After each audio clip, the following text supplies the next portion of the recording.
In this case study, we will look at the financials of a company with diversified business. The source data is an extraction from the accounting system of a firm called Generco. We have 3 sheets showing detailed P&L data for the years from 2016 to 2018.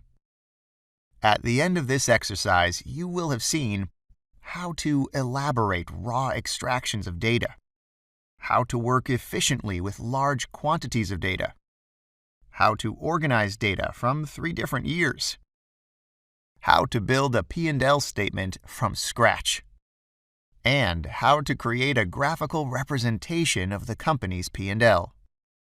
This type of exercise will greatly benefit individuals who have recently started or intend to start a career in financial control, financial management, financial consulting and advisory, corporate finance, or regulatory reporting.